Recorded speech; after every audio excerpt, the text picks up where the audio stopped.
Yeah, making the new IP is how can I put it? It's just don't do it. It's insane. I mean, it's a very difficult process. You have more questions than you have answers, especially when you come from like you've been making Uncharted 1 and Uncharted 2, just kind of like now like things are going, you just kind of like good momentum, and then suddenly that momentum like just drops, it stops. It's a very challenging process to create a new IP, and you're gonna fail over and over again, but that's what it takes. New IPs are really hard. They're hard because you don't know what's fun yet. You're building new tech, new AI, establishing new characters, new art, all this. You don't get to get that controller in your hand for like 6 months to a year. You don't know what it is yet. I remember like ages ago coming on the project and what are the infected gonna do? Like, what are they gonna do? They're gonna behave like this. I'm like, okay, we're like trying to imagine what's gonna happen. Fast forward like 4 months, they don't do that at all because it didn't work, right? It's hard mode, right? Like it's game development on hard, on expert. There's a big thing about making a game, right? Which is a game has to be fun. You get your first build where everything's working. You got player mechanics. You can walk around the world. You can shoot. You can melee attack people. You've got the AI in there. They're very intelligent, very difficult, and it's totally not fun because they snuck up behind you and murdered you in a second, and there was no way to figure out what was going on. We're making a game, by the way. Hey, James.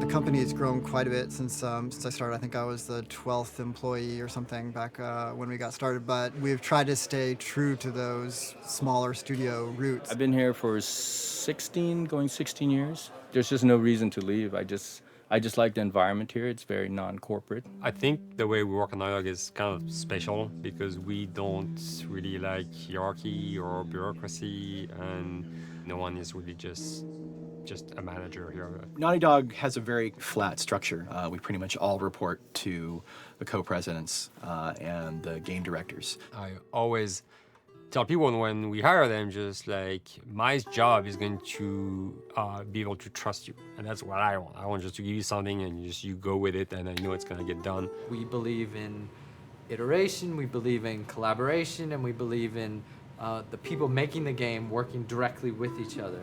When we have designers and artists, animators all mixed up, anybody that's working on the same tasks, the same characters, the same areas, put them next to each other so they can communicate a lot better. We don't have a lot of meetings because if you need something to get done, you just walk over and you talk, and then you go back to your desk and you finish it up. And I really like that. I like when I just walk in the office and I see just designers talking with the programmers or programmers over the animators and talking to them. I think that's when really the magic happens. Naughty Dog, we really try to cultivate a culture where anybody can criticize anybody else's work. And we encourage people to be blunt about it and not try to sugarcoat it too much. It takes too long to be nice sometimes. It's not personal. It's based on more like how can we make a better game. We want everybody to have a voice. We want to cut out all the bullshit if we can, making sure that people are making decisions not based on ego, but what is going to benefit the game. When you see that people trust your opinion and that they value it, it's such a great feeling. You really feel like you're working as a team on a collaborative effort. We want to sort of remember where we came from and you know why we were successful then, and try to continue that success now. We make games. That's what we like to do. Back when Uncharted 2 wrapped up and we decided that we were going to build the second team and create a new project, we kicked around a lot of ideas. One of the very earliest ideas was to go back to Jak and Daxter. It's really near and dear to us. We really love those characters in that universe, and we think that there are some interesting stories still to be told there. We started to realize that it was not going to do justice to the franchise that the fans had fallen in love with. It would be shifting it so far in a new direction that we felt that effort would be more justified in developing a new IP. Neil and Bruce came to Christoph and I and said they wanted to do a post-apocalyptic game. I think the core essence of what they wanted to do, though, was to try to tell a story about two people and how their relationship evolved over the course of the entire game. That potential, oh wow, there is something very special about that game. This is going to be polished. Like, you're not sure if it's gonna work or not, and you have doubts. And like, should we be doing a game like that? Should we be doing a first-person shooter? Whatever. Like, you ask yourselves all those questions. And the creative director and the game director are the core of the team that have to really see eye to eye. That's why you have that balance between like Bruce and Neil's gonna try to push just the story and the characters, and Bruce is going to try to push that with just the gameplay as well. And so it's kind of like those guys are just trying always to find the right balance between the two. It's a very delicate process. We feel that the interactive medium has an untapped potential to touch the feelings of the player. You have that connectivity, the fact that I'm actually in the world and participating in what's happening on the screen in front of me gives us some sort of advantage to make you feel connected with what's actually happening. At Naughty Dog, that's what we're trying to do, is pair story and gameplay together.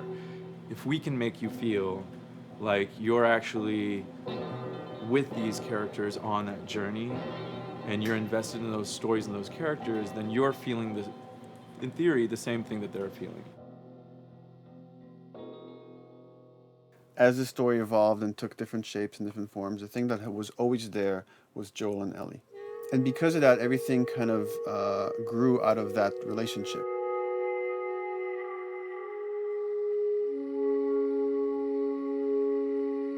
We've seen kind of that role of the anti-hero change, especially over the last 3 to 5 years, to where before it was like, the thick-neck mercenary kind of guy. For this game specifically, for this story, we needed something new.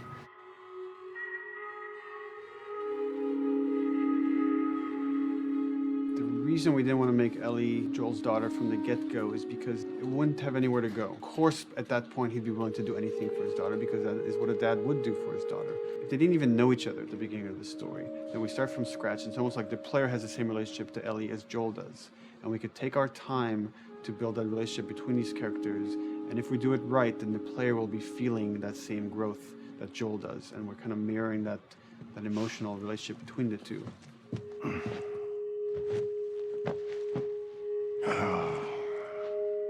What are you doing? Killing time. Well, what am I supposed to do? I am sure you will figure that out.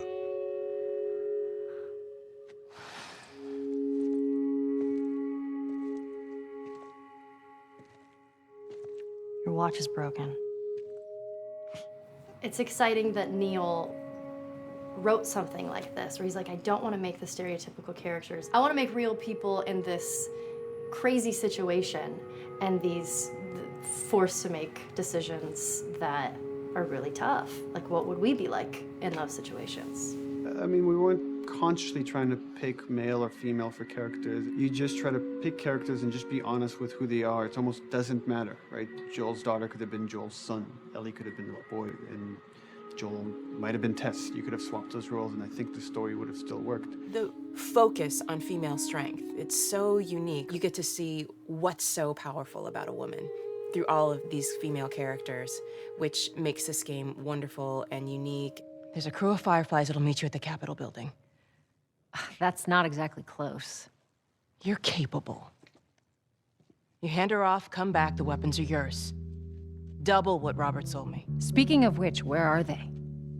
Back in our camp. We're not smuggling shit until I see them. I want Joel to watch over her. Whoa, I don't think that's the best Ellie. idea. Him?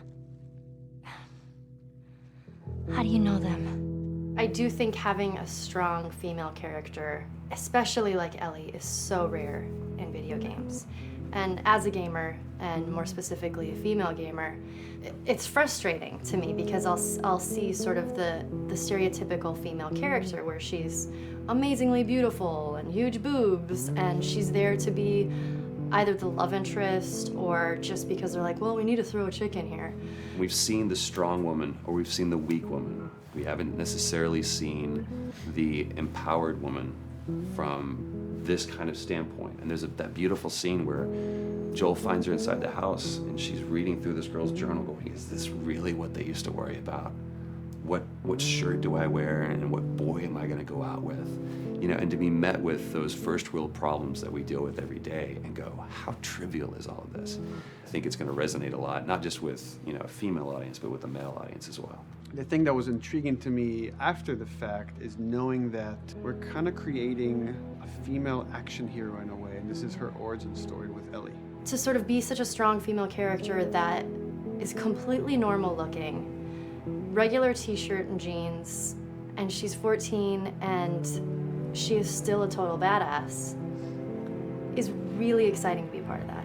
There's so few non-sexualized women in video games, especially in the main role, that we were kind of proud that we were creating one. It's very complex, and without the players knowing it, she becomes the protagonist by the end of the story. And that's why she's in the front of the box, and that's why we've been promoting the two of them together so much. Who's there? It is a dual protagonist game, and yeah, I guess I get nervous to think about it in that way.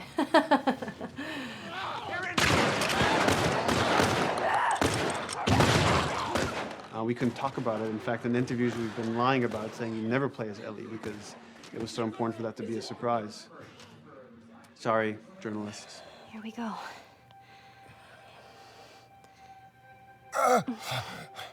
Sorry.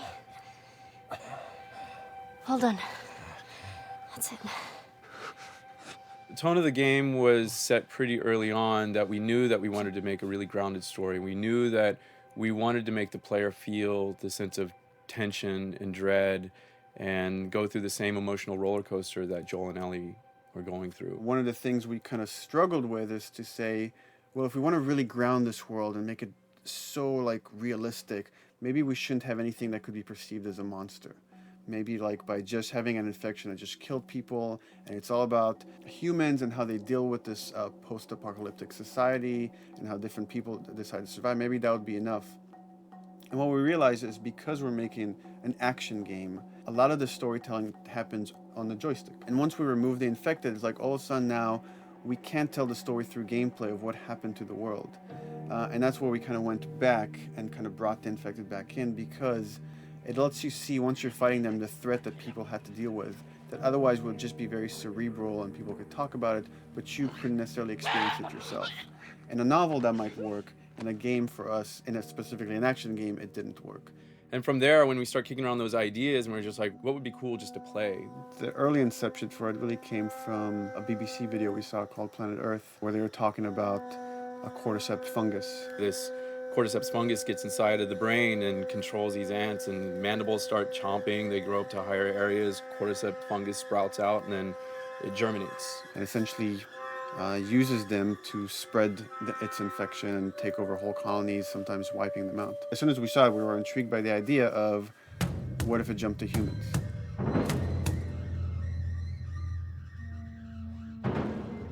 So what would happen? How would people react? What would happen to society? As we're trying to develop the look of the infected, we went through so many different iterations, some that looked really alien and subhuman, some that looked just essentially like zombies, and we couldn't find like an original place for them. But one of our artists just did this kind of photo mashup where he took a bunch of images of diseases or images of fungal overgrowth, and he kind of mashed it all together and he threw it on this person. It was a very iterative process, making sure that the fungus felt properly integrated, like it was part of the body, growing out of the body. And not just fungus growing on the head, but it's tearing the face apart, cleft down the middle, this gaping maw of a mouth with the crooked teeth. And it's in great agony as its humanity and its brain is still somewhat functioning. Maybe you still have some human cognitive abilities or thought process back here. This isn't some decaying corpse on the ground. This is a living thing that's going to be coming after you in the world. The fungus is always the focal point. So you can see from a distance, oh, this guy's infected. I can tell straight away. In fungus, they have these beautiful saturated colors, and we really like that conscious of this something so horrific that it's going to like stop at nothing. It's relentless force of death, and yet elements of it are beautiful. It's not just about gore. It's not just about everything about it being scary, because to us it's actually scarier when things on it are somewhat benign or somewhat beautiful.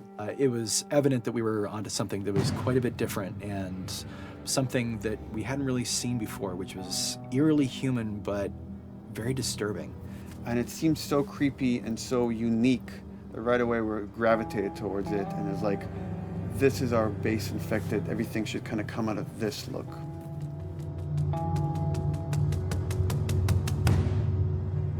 So once we had this idea of the face-splitting kind of look that eventually became what we called the clicker stage.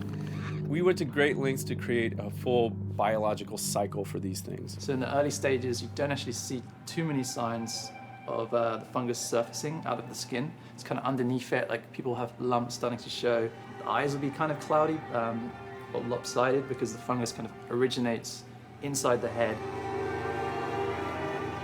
That moves into the next phase, which is the clicking phase. And if they mess with the eyes, we end up saying, well, how do they get around? Oh, echolocation. And they use a form of echolocation to track down their enemies. Just like bats, or even some blind people can see by making a clicking sound, a sound that on its own wouldn't be very scary. And then to associate it with something that people in this world are very fearful of, so that as you're exploring an environment, all of a sudden you hear this click, and you're seeing everybody just get frightened, just everybody duck, everybody hushes. Great.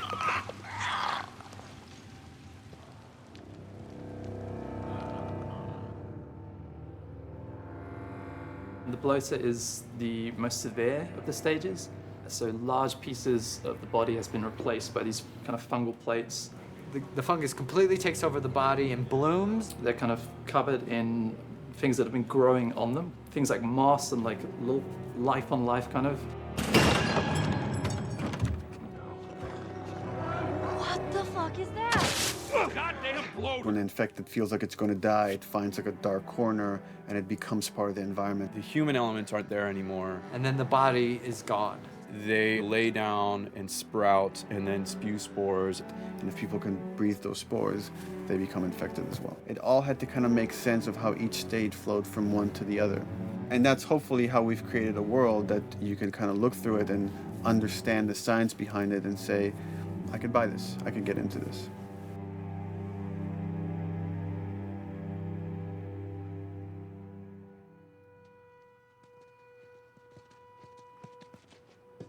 Mandatory evacuation. Evacuate to where? What do you think? Quarantine zone. See, some places got a heads up before the infection showed up. Most didn't. Over the course of Joel and Ellie's journey through this game across America, you find all these different societies, all these different enclaves, and you get to see how do they deal with the infected. without the manifestation of this infection, you can't have these people making those interesting choices.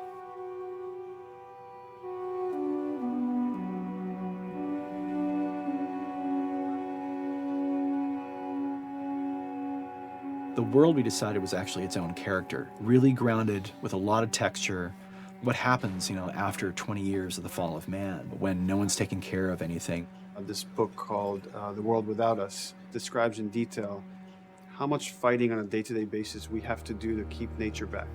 And once you stop doing that, how quickly nature can reclaim that. They talk about New York and how every day they pump water out of the subway system. That system breaks down. Within 2 days, the whole city is flooded. And once water gets introduced, then structures collapse pretty quickly. Trees will sprout, and wind will carry those seeds over, and gutters get clogged. And then when it rains, water fills up, and then pretty soon you have vegetation growing over there. And once you have vegetation, concrete breaks pretty easily for when there's a tree and roots breaking through that. Even some of the stuff we did on Uncharted, you know, exploration of how temples were ruined. What if you took those ideas and put them in Pittsburgh or Boston? And obviously right when that happened, you can imagine that being pretty terrible to look at. But you think about 20 years later, and with rainwater filling up those sinkholes and then those becoming like little marshes with lily pads in them. We had this wonderful piece of concept art we developed really early on, and there are all of these wild animals that have escaped from a zoo and over the past 20 years have bred, and now they have herds roaming these cities. And that's something that tells you that life goes on and this world is worth saving.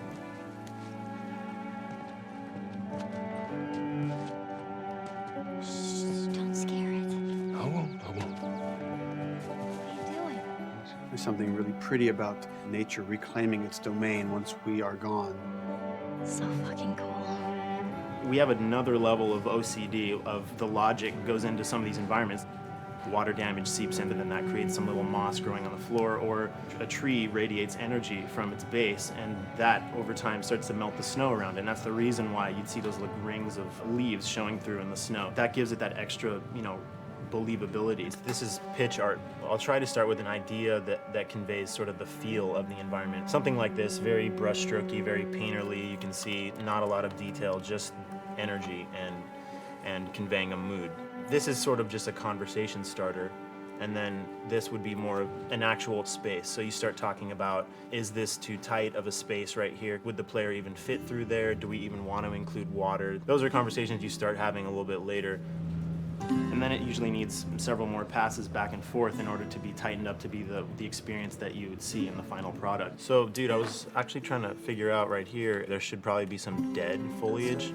It might be cool to see some of the dead stuff around the edges of the green, or like even spilling out into the street. Maybe what we do is, in some of these areas, we use it as like a transition from the actual concrete to the side of the building. So like they're almost sitting on top of a bed of dead foliage, like that really rich kind of like orangey brown color. Sienna or something would be nice. Something real cheddary.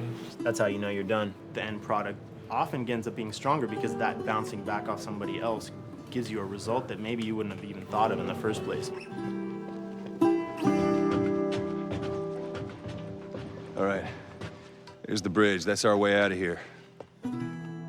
As far as concept art goes, definitely the ultimate goal is just helping everybody as much as possible. Me and the background artist will work together. I'll often just go to them because they've got like a really, really good like visual imagination. At some point, you came in almost like flat on. So that's kind of good because the bus station is right in your peripheral view, and you're probably going to enter the bus station. You're probably not going to get lost. But it doesn't at all utilize this cool architecture here, like the bus station sign. Like that's a really distinctive silhouette, and it's a really interesting sort of architectural detail. So we changed the entrance. Look at that.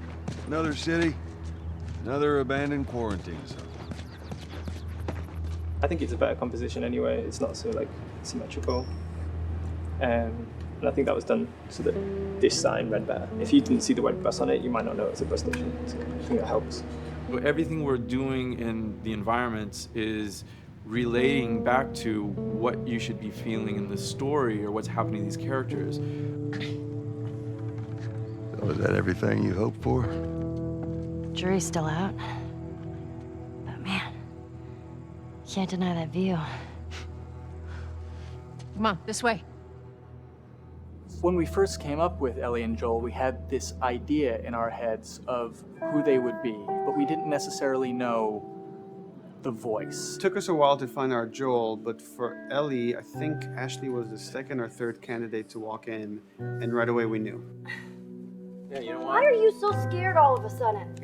Because I'm a coward, okay? So just get your shit and let's get out of here. Damn it. I'm not like her, you know. What? You think I'm gonna end up like your daughter?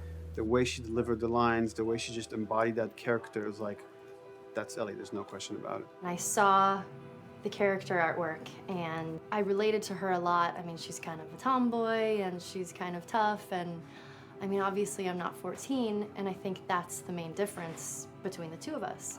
I read the scenes and I was like, I need to play this part. You want to be my hero?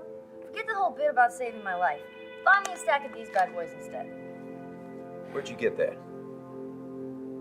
Back at Bill's. I mean, all this stuff was just lying around. And then once we had her, we said, okay, we're going to do another round. And we're going to have Ashley this time in the casting sessions. The chemistry of these two characters was imperative to get right.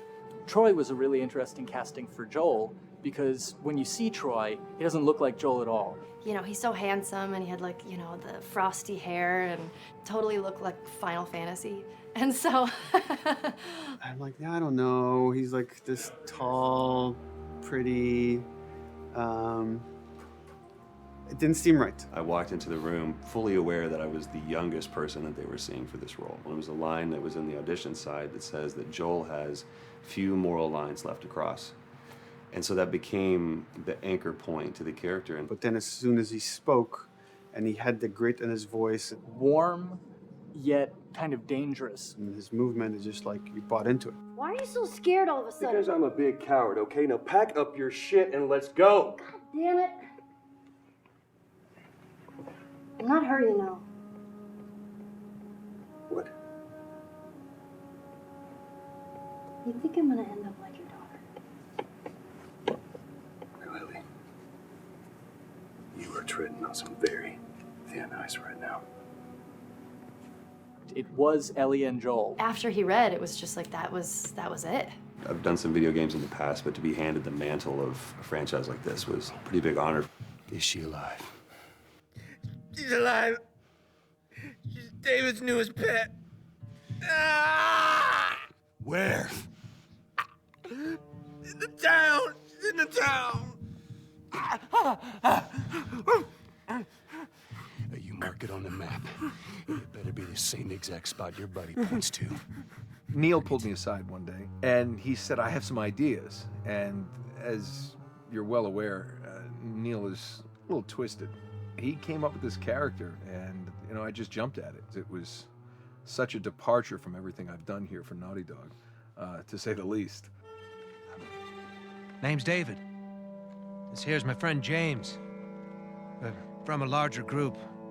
Women, children. We're all very, very hungry. To be able to put on a voice that, you know, hopefully a lot of people won't know, won't notice that it's even me. Because we didn't want him to be Drake.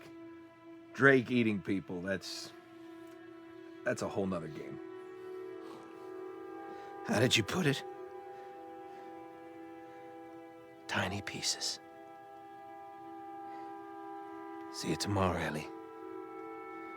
You know, certain voices that I can do wouldn't fit the David's artwork, but he showed me the art, and I said maybe it's something like this, where everything's, you know, it's very quiet. And just, you know, he's not really sure, and the voice can break a little. And he just looked, he goes, yeah, that's it. So I'd love to tell you, we hashed it over and we talked. No, it just, I looked at the picture and I tried something. He said, yeah. A few weeks back, I sent a group of men out a nearby town to look for food. Only a few came back. And turns out that the others had been slaughtered by a crazy man. And get this, he was with a little girl. You see, everything happens for a reason. Ashley, she brought humor to it. She just has some really great comedic timing. The way she reacts to the things around the world with a little bit of sarcasm, that teen kind of like trying to get a rise out of you. Now watch your step as you're going out, because it's going to be a little... It just brought a certain levity to the story that the story needed. You didn't even realize it needed it until she started doing some of that stuff. Oh, I'm sure your friend will be missing this tonight. Mm-hmm. It's light on the reading, but it's got some interesting photos. Now, Ellie, that ain't for kids. Whoa!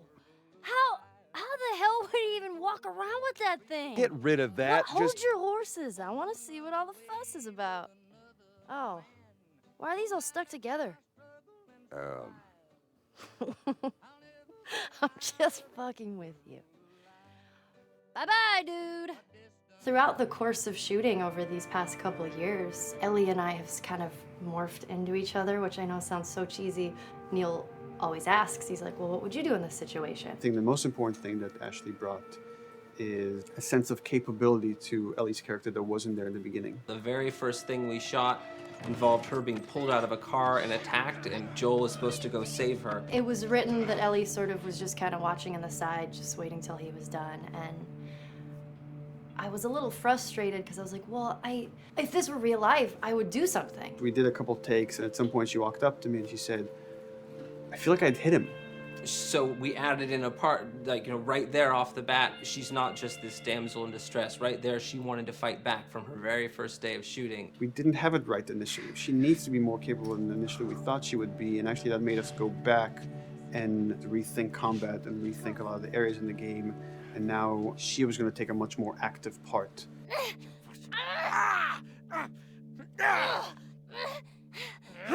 Anything that requires, you know, a lot of body movement, we do with the actors on the mocap stage. And we try as much as possible to use our actual principal actors, use their body motion as well as their voice. We capture it all at once there on the stage. Having the actors perform as well as being recorded at the same time was imperative to get an accurate performance. Because every time you split up the performance in any way, you lose some of that magic where they did a gesture or they delivered the line a certain way. And those things have to be in sync, or there's just something subconscious that's like off-putting about the performance when you don't do it that way. You are treading on some mighty thin ice here. I'm sorry about your daughter, Joel, but I have lost people too. You have no idea what loss is. Everyone I have cared for has either died or left me. Everyone fucking except for you. So don't tell me that I would be safer with someone else, because the truth is I would just be more scared. It gives you the most authentic, most realistic performance, because you're actually there, not just making your own choices, but making your own choices based on the other people that are involved in that scene. So you get this truly natural approach to things, and it shows up. It's like theater in the round. You can do anything from any angle, and the smallest, most subtle thing we'll be able to pick up. There's no place to hide. So you have to be as prepared as possible, because you have no idea which moments they're going to use. There are these little improv moments and, you know, little nuances that you get that probably isn't scripted, that just comes out of play, you know, while they're performing. That mistake that is just blossomed into a really good idea. Did we improv on The Last of Us? Yes. Yes, we did. Doing this was a whole lot like being 5 playing in the backyard with a stick, you know, and this is my machine gun, and, you know, and a pine cone is my hand grenade. It's all your imagination. I'm doing the exact same shit that I did 45 years ago. I just get paid for it now. We square. We're square. And get the fuck out of my town. I don't do a lot of voiceover work, so for me, it was nice to be able to work off of your other actors. I can't imagine it working in any other way. I'd never done mocap before. I didn't know what to expect. The suits were crazy. Yeah, the suit gave me wedgies. Like, deep wedgies that I had to pick out with my middle finger. Too much information. Just how damn sexy I look in a motion capture suit. I look like 10-pound of sausage in a 5-pound casing in that thing, man. Once you get past the fact that, like, everybody else and you look like weird clown people with these little dots and stuff, once you, like, give over to that, it really was pretty easy to make it just feel like you're in the moment and in the scene. So everyone that was on this is a slam dunk. This isn't just another gig to them. And that creates a really cool energy for people to really start experimenting and playing jazz. Floor is yours. And action.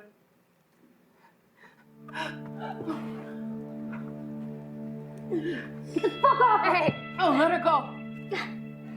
Don't worry, this is fixable. But I can't come with you. Well, then I'm staying. Ellie, I want Joel to watch over. Oh, no. Bullshit, I am not Ellie. going with him. I could just take her to the North Tunnel and wait for me there. Jesus Christ. Just cargo, Joel. How do you know them? You know, we craft the scene out until it has a good feel, and then we pass it off to animation to clean it up. Real life motions don't necessarily always translate into gameplay. There's something that's usually missing, so we have to, maybe enhance the gesture or enhance the shoulder movements or a breath that you want to be able to feel, but you don't really see it, so you can't really feel it unless you see it. Is everything all right? Yeah, everything's fine.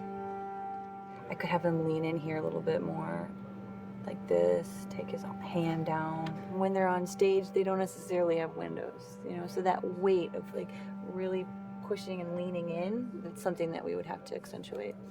Give him a little bit more weight on that turn, or put his head down a little bit more. There's a lot of dialogue that gets said between the two characters. We have to bring that alive through animation, and we have what we're using as gestures. Why would they mow down all these people? Can't let everyone in. If you turned off the sound, you'd know that they were talking to each other. And that really helps accentuate the relationship that the two have together. We have certain animations that play in the beginning of the game on Ellie. She's traveling with Joel, who she doesn't really know. There's a lot of gestures to make her look nervous, just her overall stance. Later on in the game, they develop a relationship through the animation, not just the dialogue. You can see that she's more comfortable around him. If that reads well with the player, then, we're doing our job.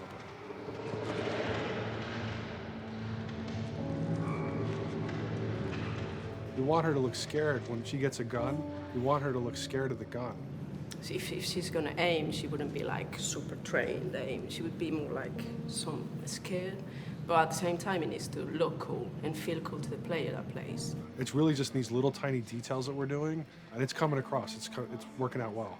We don't do facial capture, we don't track eye movements on stage, it's just the motion capture data. Everything that you see on the faces is hand-keyed. As you can see, this is all of her mocap data. And so when I'm doing something like this, I go back and forth to the performance that she was giving, and I watch just this section over and over and over again. So this is our default face, where I can make everything super extreme and make her all squinty and angry, turn her frown down. I can open her mouth, stick her tongue out. It's listen, watch. Okay, where's her mouth at this point? Like, is it open? Is she making like a grimace? About Tess. I don't even know. Here's how this thing's gonna play out. You don't bring up Tess. Ever. Matter of fact, we just keep our histories to ourselves. We shoot all of it to just get the body motion, and then we'll do a second pass with the cameras. The scene's playing back on an overhead projector, but it's also playing back on a monitor that's attached to my rig. Sean and I would go to the stage and motion capture the camera filming the scene, and so he would get a whole wide shot, a whole close-up for the whole scene. You can change your lenses, you can use your standard 35, 85, 50s, whatever, all that sort of live action camera cinematography, you can apply it on stage. We make sure to go back in and add flaws. We keep the confinements of the room so the camera can't go past a certain wall, because then we have this cheated perspective. If the cameraman bumps into the wall, we keep it. Missing focus hits when you're pulling focus, going too close to a character and reframing, those little moments in there. It kind of keeps it very cinema verite. If everything was too perfect, you wouldn't be able to put your finger on it, but you'd be able to feel it. It would just feel off. It's very much about grounding it, despite having the option to do whatever we want. Being able to place the cameras anywhere we want after the motion capture gives us both advantages and disadvantages. The biggest advantage is it means that we just have to nail the best performances we can get, and the luxury is that we can always swap it. The 3D world gives you limitless opportunities with cameras and movements, exposures, all that stuff. Most of these cameras are sort of set up like real world cameras. So we have lens, we have f-stop that will create the depth of field.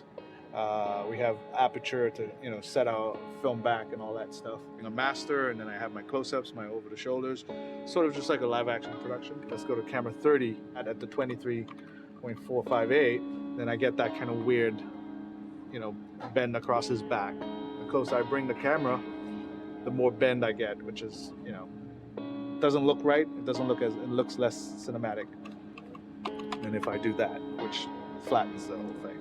And I'm trying to also catch Ellie.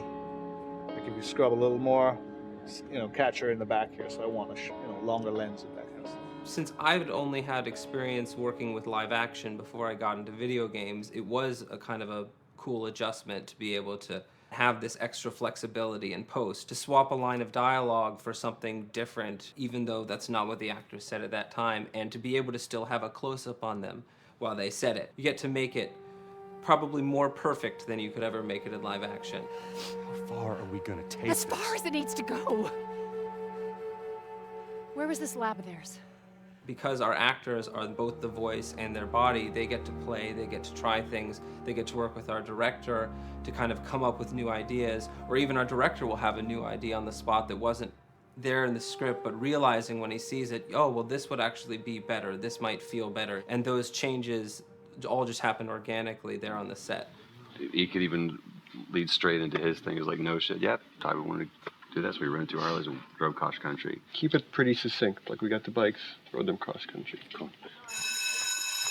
It's shocking to me that this is Neil's first time directing. There was a specific tone and a specific approach that Neil and Bruce wanted to take with this. It just came down to there's nobody who knows this story better than you, and then there's nobody that knows these characters better than you. Why don't you just do this? He and I actually had a conversation about it. He says, I think I'm gonna try this myself, and I'm not sure. Neil was fantastic. The floor is yours. Okay, so remember, you've been running away from this turret-mounted truck. If you come to this dead end, you're going to look up and see a potential way out. Okay. And action. Check it out.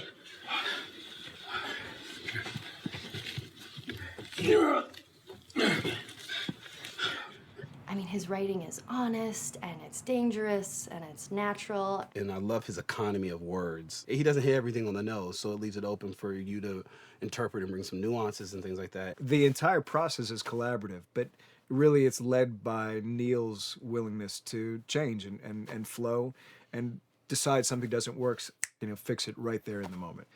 And it is something that's very foreign to the way that TV and film is done now, where everything has been micromanaged by the time you get it to the table read, and no one wants you to change anything, and everything's very precious and has been rewritten with notes from 20 people in suits, and you can't do that just anywhere in entertainment these days. Yeah, I want to make sure.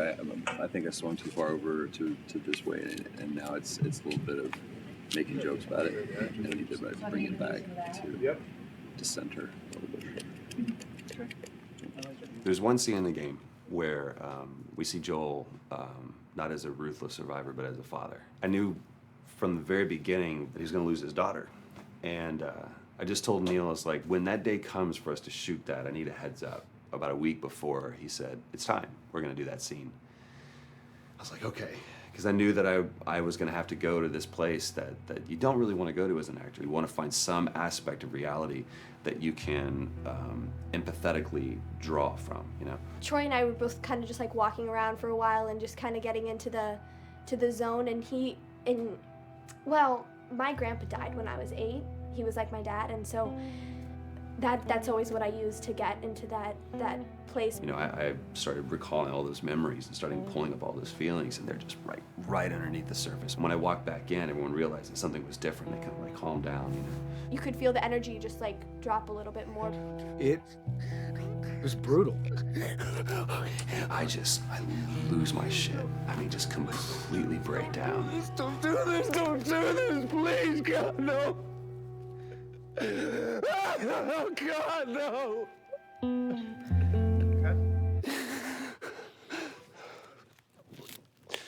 The soundstage was deathly still. It was the first take, and I felt really good about it. And it's like Neil said, okay, let's do it again. And so you do it again, and then automatically you feel like you're manufacturing because you're trying to go back to that place, and you're in that actor nightmare of trying to get back to that reality. And we go through it again in 5th and 6th and 7th take, and I'm just exhausted. I'm crying between takes, and I'm looking at Neil going, this is really, really hard. And finally, after like the 8th or 9th take, he said, all right, I think we got it. I was like, oh, thank God. And I went outside, and I was just jacked up for the rest of the day. Just a wreck emotionally. But we got it. Then 2 weeks later, he calls me. And he says, so we need to reshoot a scene. I'm like, cool, what scene are we doing? And he just looks at me. I said, dude, don't do this to me. And you can either at that moment throw your hands up in the air and say, fuck this, and walk away, or you can say, okay, this is an opportunity to get it more right. I'm like, okay, all right, you don't think you got it? I'm gonna show you that you got it. We've got it in the can. And so we go through it again, and it just feels fake, feels artificial. And Neil goes, go through it again. We start doing it again, and I'm getting madder and madder with each take. And finally, about the fourth take, Neil comes over to me, and I love him so much. He goes, so I'm picking up on some resistance. I was like, you're damn right you're picking up on some resistance. We've got this in the can already, and we're just wasting our time, and we're wasting all this effort and energy. And then he started talking me through the scene. And he was like, what I need you to do is I need you to just strip yourself of all these ideas, and I need you to hit this beat, and this beat, and this beat, and this beat, which just makes it sound so mechanical, and it's such an emotional scene. So we start going through it, and literally I am mindlessly doing these things at this point. Okay? I know it hurts, baby. I know. So I'm gonna lift you up. I'm gonna lift you up. I'm gonna get you over here. Come on, baby. Come on, work with me, please. God, baby. Sarah. Sarah! Don't do this to me, baby. Don't do this to me, baby. Come on. Come. And he stops, he goes, now we got it. And I realized that the reason why I wanted that first take to work was because I wanted everyone to look at me and go, wow, what an actor. And that's not what the scene needed. Those moments where you just have to sort of calm your ego down and just go back and do your work. That scene actually works, not because of me, but in spite of me. And that really is the marker and definition of working with a truly good director. There are many like it, but this one is yours. Why don't you have a seat?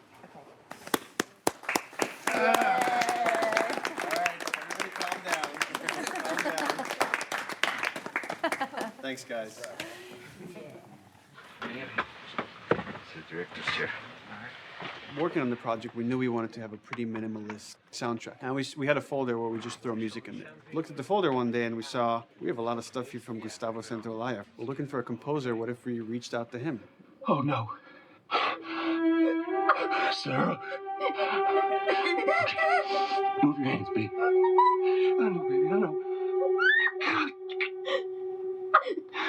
Listen to me, I know this one. You're gonna be okay, baby. Stay with me. I want to pick you up. I know, baby. I know it hurts. Come on, baby. Please. I know, baby. I know. Sarah. Baby.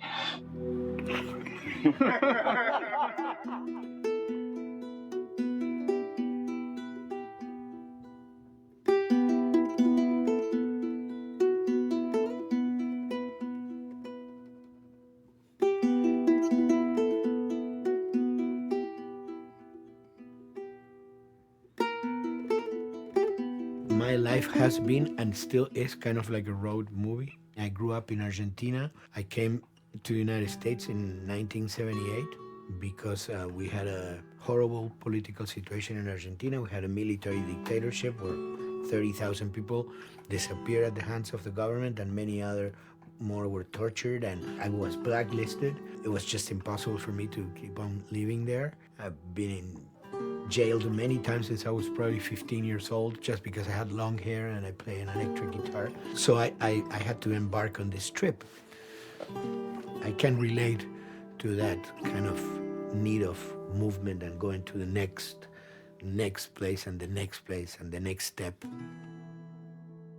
I'm always attracted to the possibility of getting involved with a project from the very beginning. I like to work from the script and talking to the director. It's never been, oh, give me a piece like this, or give me a music that's this. It's just been very high level. Here's what the story's about. Here are the themes. Go write some stuff. Since I don't know how to really read or write music, the way I produce music is actually recording it. So I like to come early in the projects, and I did in The Last of Us.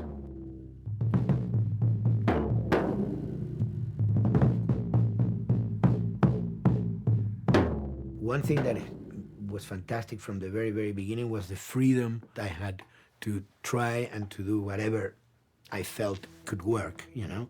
As the story was still being written, you could listen to this piece of music and just get a sense of where this needs to go tonally, because the music was still inspiring the story. So that was the great thing of having the music written so far in advance. You know, at the beginning, I mean, I was going really out with some things, and sometimes some of those things were the ones that they liked the most, you know?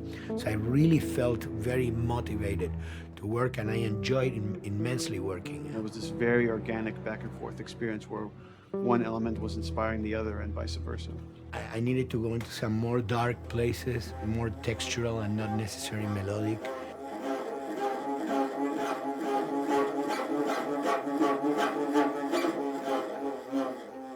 I'm always trying to sort of push myself into playing instruments that I don't know how to play. There's an element of danger and innocence. Lennon once said, you know, give me a tuba and I will be able to do I'm an artist. I should be able to do something. I like to put myself in that situation.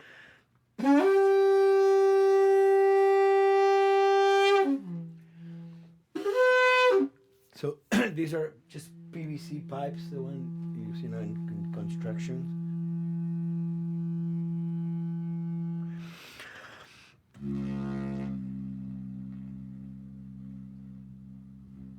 Or instruments that I know, kind of twist them. From the concept of the prepared piano, you know, I mean, I've worked with prepared guitar to stick things into the guitar and things like that.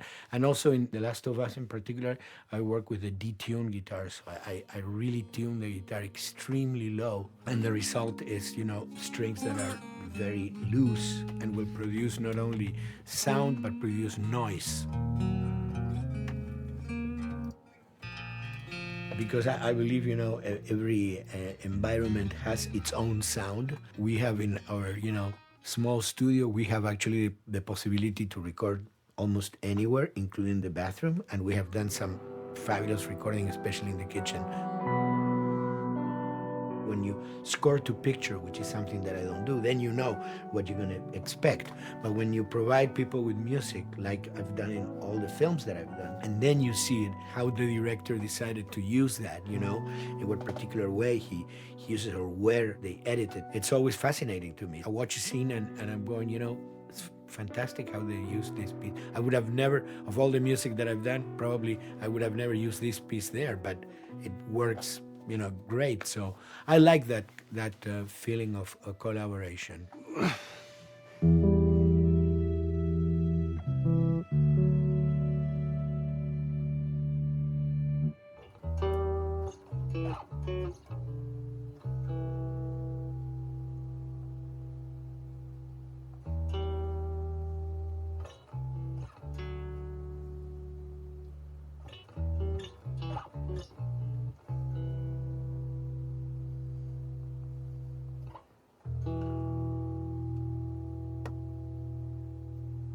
I think, you know, the guys also that work in programming and adapting that music to the game, they should share a lot of the credit for the end result. In the beginning, there was silence. Yes.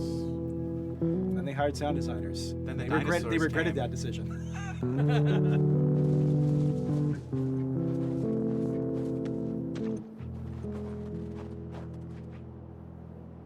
Hold it steady. Ha! Got you! In a much quieter environment like that, we really had to fill out the soundscape with much more natural sounds, much more detailed, delicate sounds. The tension comes from the lack of sound, in a way. Your brain is thrown off because where I expect to hear buses and crowds, all of a sudden I hear wind and leaves rustling. Again, it's creepy and beautiful at the same time because it's almost like I'm going on a hike, but I'm in a downtown area.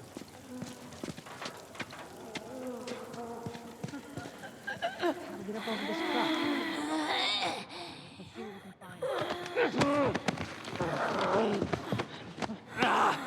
To Neil, I mean, we were going through the iterations, so he just did not want, like, yells and screeches and what he called kind of witchy qualities, Right. the cackling witch. He didn't want anything like that. It was a little bit of a head scratcher to figure out, okay, how do we make it sound human but not human? Yeah. We really did not want to use any animals. We wanted these all to be human.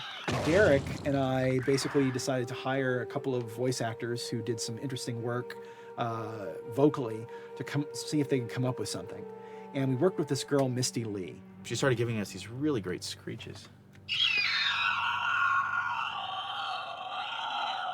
And that's no process. Yeah, that's just her voice. And it started going into this little click. We also used a little bit of Phil's voice.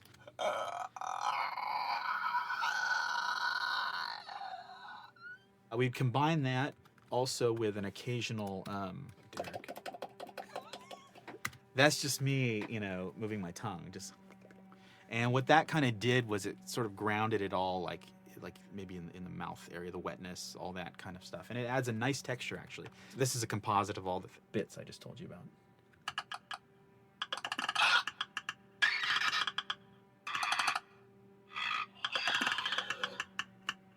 Sounds like a Snapple bottle. Oh, the lid? Like the lid, yeah. That's a good idea. Fuck, where were you guys like months ago? Why did we think of that? Why did we think of that?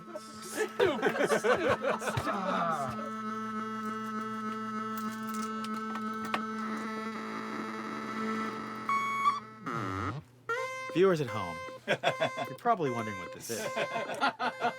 Let me tell you. About 10 years ago, I saw this Synthy A suitcase synth. I wanted to get one. This finally arrived in January, just in time to start using. I thought, well, what can I do with this?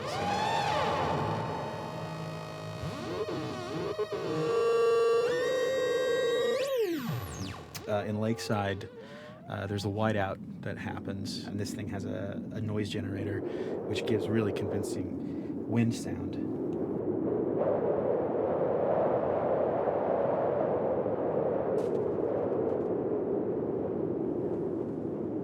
The military still has technology. There's sirens and alarms, so I wanted to try some new concepts.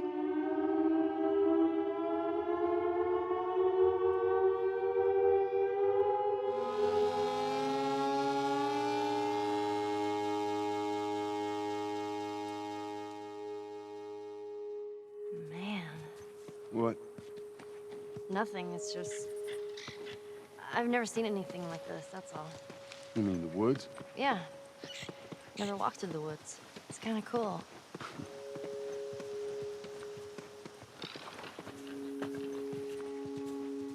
We consciously take in consideration lighting in the beginning. Most of the game, we don't really have any real man-made light sources, so everything is naturally lit. In the past, we could use a lot of artificial light, but in a world that has no electricity. We have to hide most of the time, and that requires getting very close to certain assets. Just stay back.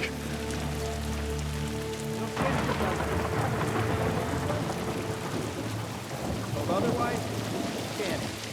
Detail's expensive, and if you build up too much of it, you end up running into technical problems, right? Your engine slows down. When the frame rate goes down, everyone can bring up the profiling tools and see which parts of the frame actually cause the drop of the frame rate. This is the profiling tool. These are all the SPUs. Here's the GPU, and then here's the PPU. You can see here's the main process, and here's all the sub-processes, and you can see, tells you how many milliseconds and cycles it's taking. The programmers are whiz at modifying this stuff and realizing, oh my God, why is this thing so big? We're taking 10 milliseconds on this thing. And then that's when they come over and find somebody and hit them over the head with a club and be like, why are you doing this? I love, we put the 30 frames per second goal because that's what we shoot for. Someone nicely put the 60 frames per second goal. It's like, yeah, we're not gonna hit that. Lighters usually can come up with different lighting setup that still looks great, but is less costly in terms of performance. Did you talk to the character artist about her hand? So her face is getting a lot of spec, but then her arm is just like bone dry. You think something we can tweak in shader? We'll have to send back to character team Michael to take a look. I can play with the lights and see if that creates more spec. Yeah. I've never ever focused so much on lighting and how much sensitivity there is to that here. One of the first lighting scenarios I had to do was like 7 a.m., like overcast. And I'd like wake up early and like take photos with my phone. What color are the shadows, what color is the light? It is a master's course unto itself of how to deal with ambient lighting because I've never had to use it so much. Man, this is kind of sad. What is? All this music that's, I don't know, doesn't seem right. All the characters cast soft shadows onto the environment. Even when there is no direct sunlight or no direct light sources, we still have nice fuzzy shadows. When you're walking down the hallway and you see your soft shadow goes along with you projecting on the wall on the environment, that make everything look real.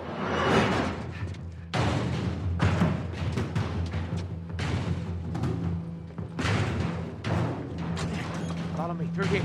Okay. The flashlight brought a whole new spin on it. So some of the environments end up being really, really dark, and you need the flashlight to get around. Give me a hand. We want to have the environment be really dark, but also at the same time have colorful surfaces that are sort of hidden, so when a flashlight hits one of those, it bounces off onto the ceiling. If you shine a line on a red wall, it will bounce the red lighting on the whole environment. And it's very difficult to do, very expensive, but we did it. Everything should have a bounce lighting. Otherwise, the world is gonna feel dry and unrealistic.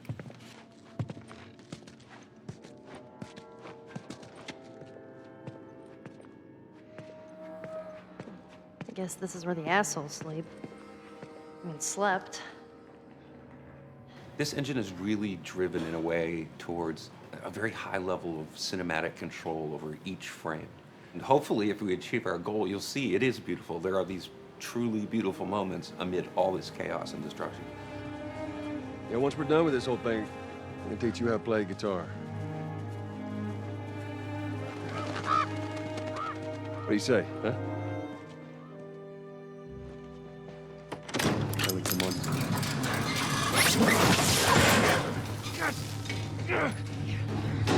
I got you.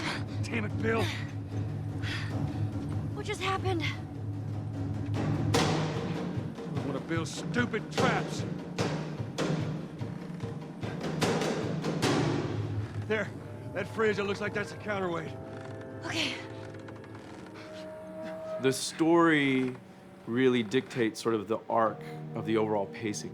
Storytelling would always want to be subtle. They would always want to keep the world grounded in reality. But gameplay has requirements where the player needs to see this thing. The player needs to immediately know that the enemy is attacking, that this room is dangerous, that this room is a puzzle that you have to solve. What are the things that we can do on the joystick to make you feel the same way that these characters are going to feel when we get to this next pinch point in the story? There's a turn in a scene that we need these characters to take, and we need you to feel it or understand that, and that means you have to play it. Sam! Oh, thank God. Keep running. Doorway, over there. Run!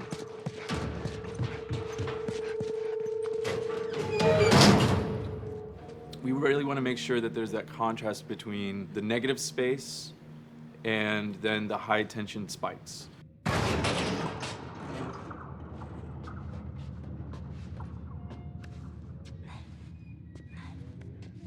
A lot of times we won't play music, or we'll play very minimal music just to let you know kind of the state, whether you're still in stealth or combat has broken out. Hearing someone's footsteps or hearing a person breathing on the other side of the door has so much tension to it. You hear that? Shh, quiet. You feel the tension of the world, make you question whether you want to engage with these guys or kind of try to stealth around them. That's another reason why we don't have traditional cover in the game. You smoothly move around everything, contextualizing with the environment, but you're never locked down. We want the player to, with that crafting system, with the scavenging system, with all of the abilities available to them, to constantly be moving around and changing as the moment arises. Gameplay is all about, I have a limited set of tools, and how am I going to use those tools and those limitations to overcome this obstacle in front of me. And that obstacle might be infected, might be another class of humans that wants to kill me for a bottle of alcohol in my shoes.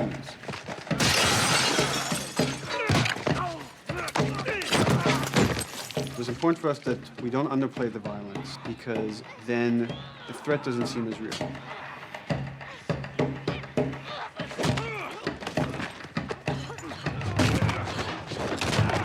We see video games as this incredible medium to tell stories. We want to treat it as equals to books or comics or TV or movies. This is subject matter that would not be considered out of the ordinary to tell in one of those other forms of entertainment. Fucking hunters. See, this could have been us. We wanted you to buy just the desperation of these people and why they're behaving this way, because it's so brutal. And at the same time, we didn't want to make it so over the top, stylizing it, so then it doesn't become as real. It was important for us actually to hit that middle ground where it's kind of disturbing. That glint that's happening on that curvature, it'd be good if there was a way that we can guarantee that from this angle, we're seeing it. It seems But really it's flat. overall too bright and opaque. Yeah, looks like paint. Yeah, see, the blood on the ground works really well. It's something about the other shader is messed up in this environment. We got to fix that to unify the look. Shouldn't make you giggle or laugh or any of that. You should be kind of appalled by what you have to do, but you understand why you're doing it.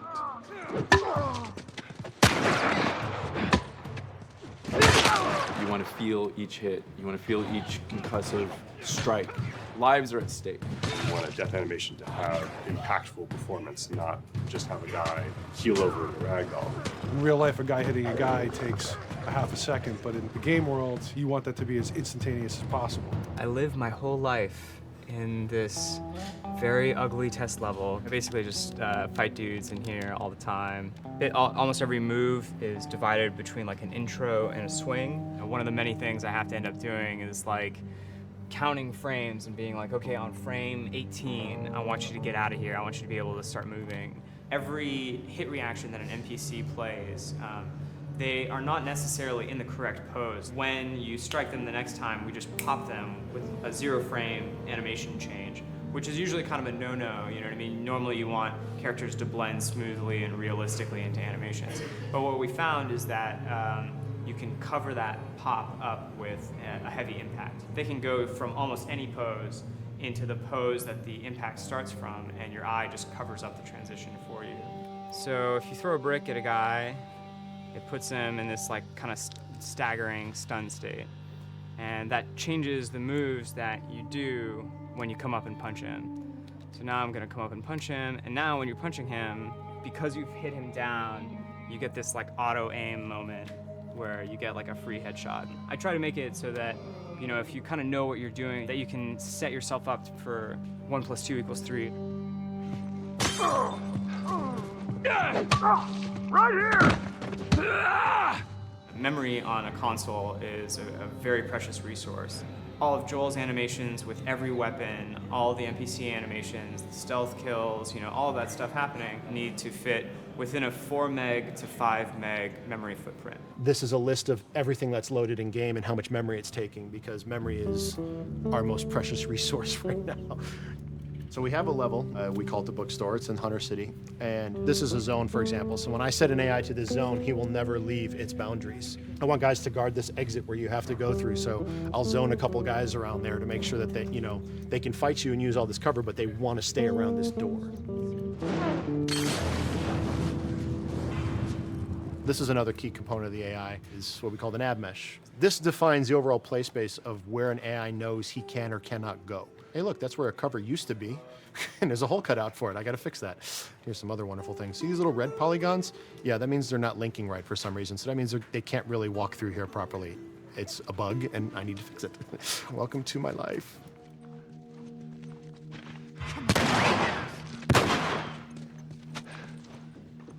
Hey!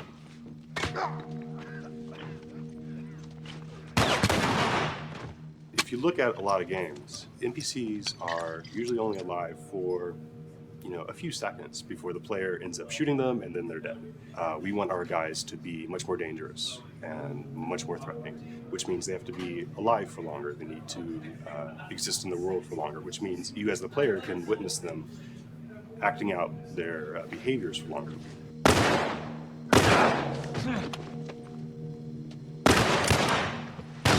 So we've been working really hard on our AI systems. Back of the box, biggest bullet is going to be like AI.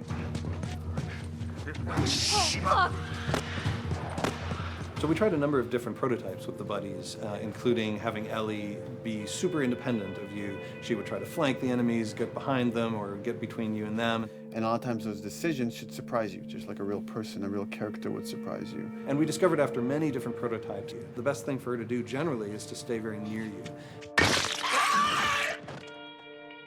You need the exploration, you need the scavenging, you need something to say like, okay, if we just crank it to 11 the whole time, then it's pinned up there and there's no time to breathe, no time to assess or analyze, and no time to really contrast. There's no way of shifting the pacing.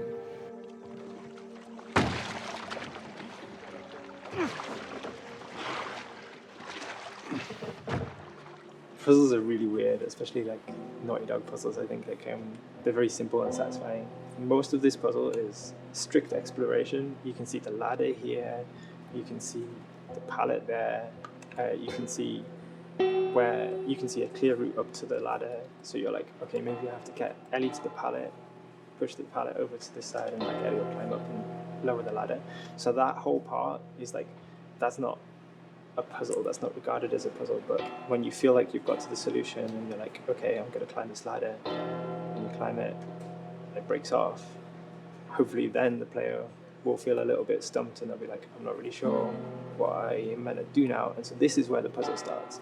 Hopefully at this point, like all of the elements that the player needs to solve the puzzle are very familiar to them because they've been through the previous exploration beats. They're improvising with elements that are at their disposal. That's a really sort of like strong theme throughout like The Last of Us. So like you're a survivor, you'll take whatever tools you're given and you'll use them in like creative ways to survive.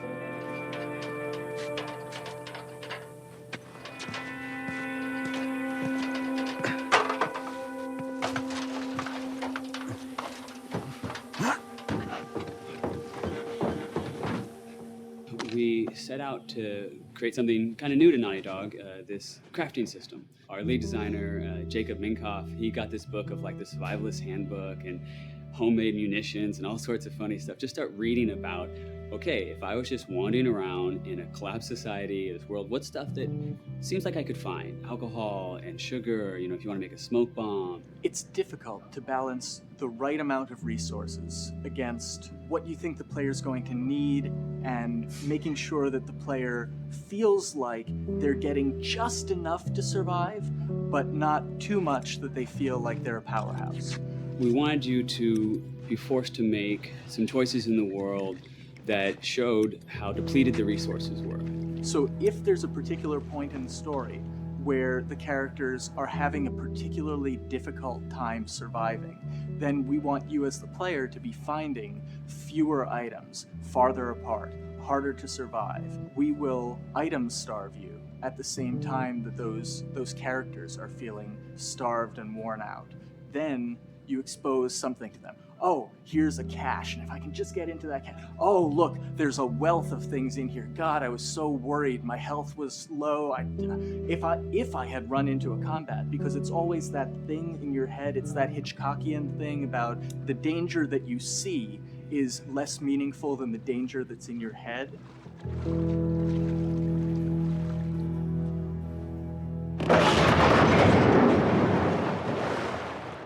When we're designing the levels, you know, it's nice to have the stuff that we know people are going to encounter. You know, we kind of call this some of the critical path stuff. These are the things that 9 out of 10 players are going to find. They're right in the way. It's where you have to go. And then whenever designing a level, you want to have that little nook and cranny, right? You want to reward the player being like, oh, you went over here.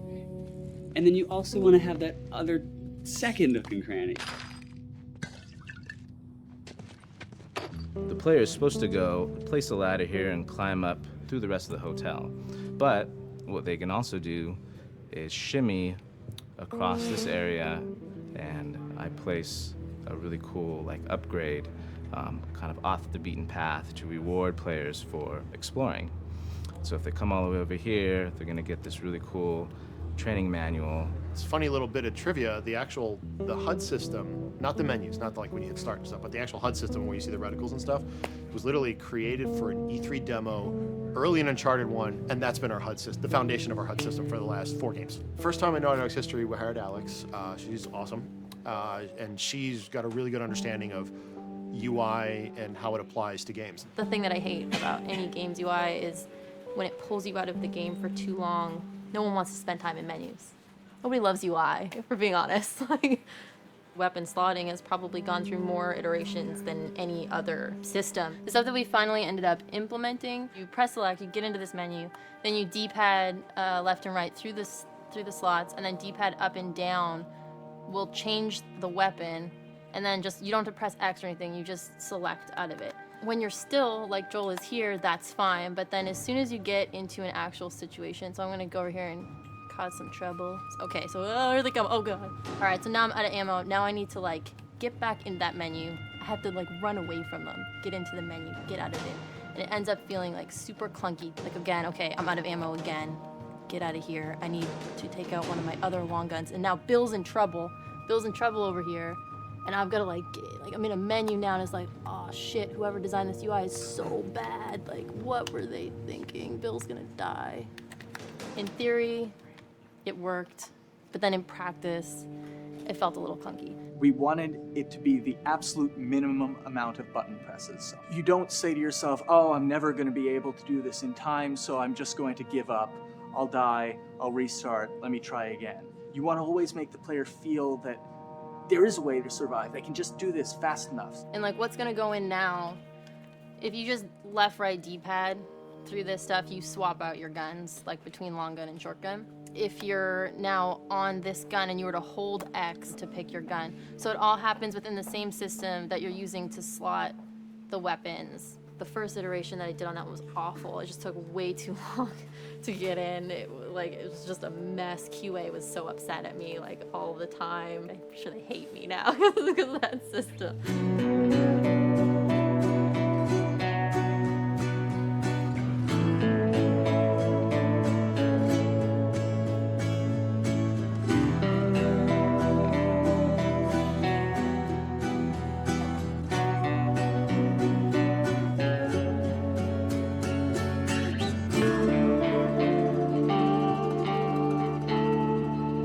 I think the way the industry is kind of maturing and changing in general, you're seeing a lot more focus and importance on refinement and polish. So having internal QA really helps. The industry is kind of changing from QA being this like tighten up the graphics on level 3 bro kind of vibe to like really being a more technical, mental investigative job. On the publisher side, it's more reactive towards the code being delivered in a stable, controlled environment. Whereas on the developer side, especially at Naughty Dog, we are going beneath the art and the design. We're given enough weight where we can go up to somebody and be like, look, you have to fix this. Why? Come over, I'll show you. That kind of feedback, I would love to be able to say like, that was us, but it gets so diffused throughout the iteration process that you're just kind of like adding your, I guess like genes into the gene pool and then just seeing what happens, you know what I mean?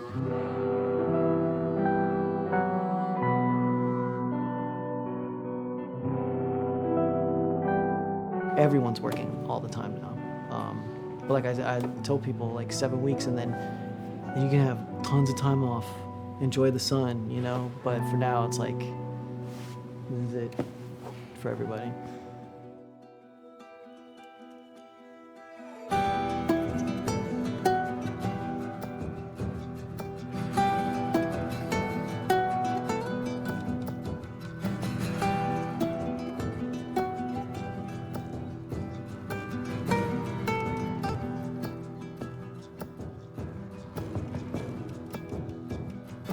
Crunching is part of making games. I feel it's human nature, right? If I'm gonna have a guest at home that's gonna come for a couple of weeks, I'm probably gonna clean their room just the day before they arrive, right? And I think it's the same thing. It's just like everything comes together at the end. I personally enjoy crunch. I think you get this like absolute laser focus because it has to come together. There's a camaraderie that also comes There's a together. camaraderie, totally, yeah. The vibe is everywhere, you know what I mean? Everyone's kind of like giving it 150% at this point. We're getting there, right? You start to get these glimmers, and I don't think anyone who doesn't make games realizes how late in the process you get those glimmers. 1 week before we shipped that press demo, we're all like, this kind of sucks. What's going on here? It's like, we need to dig down and find this. And in 1 week, like 1 week, the fun came together. Like you're shooting at a guy and then somebody flanks you and you hit him and you avoid the other guy who's shooting you and then you flank and go behind cover and you're like, oh, that 5 seconds in that 15-hour game was really, really fun. How do we make that 5 seconds happen thousands more times? My favorite video game is making video games. It is as challenging and as complex and as interesting. We had to like try all the things that didn't work. What's hard about Crunch? It's like marching through that swamp of it not working. I mean, nothing's ever really final because you can always make something better, always. So we're constantly changing and constantly reiterating and trying to make it better and better and better, pretty much until we ship. As an artist, you're never really happy with your work. You could be given like 100 years to work on something, and you'll still find things to nitpick and things to fix. Yeah, you can work on the game for 10 years and you'll still be crunching at the end. So it's like, okay. All of a sudden, it's like getting ready one morning in the shower, and I was just like, oh yeah, I'm about to ship another title, and this is gonna be a really good title, and it gets you excited, and you're like, all right. Do I think the game's gonna be good? Yeah, it's gonna be awesome. I think it was good a little while ago, and now we're gonna make it Extra kind of good. amazing. Yeah. What it will take to get there in these next 5 weeks, it's gonna be a lot. I'm excited. I have faith. Every time we're shipping a game, it's terrifying. You just hope for the best. You don't know, right? I mean, people have different opinions. We have to go with our guts, and I trust the team just to pull it off. This, hands down, is the hardest, most challenging thing I've ever done. We sweat a lot, and we worked a lot, and we all went home tired, you know? But I think that's you're gonna see that on the screen. I think that's gonna pay off. Ellie? Ellie? What? The ladder. Come on. Right. After David, Ellie's visibly distant. You could have done a cutscene to show, hey, you're being very distant, and she's not responding, but to also do that in gameplay, to where it's something that you've done just countless times throughout the game with, you know, let me boost you up here, get the ladder, bring it down so we can do this systemic thing. And the character responds with that, and you have to actually go over to her and go, hey, come on, the ladder, we've done this, let's do this. It's a subtle choice. Like Bruce and I talked in the beginning, is like we have these mechanics, how can we exploit them in a narrative sense? And that's one of those opportunities. I just think it's incredible that happens in-game. It's not a cinematic, you know, it's something that adds weight to that controller when they're playing. Ah, so good! Let's go eat. Let's go eat.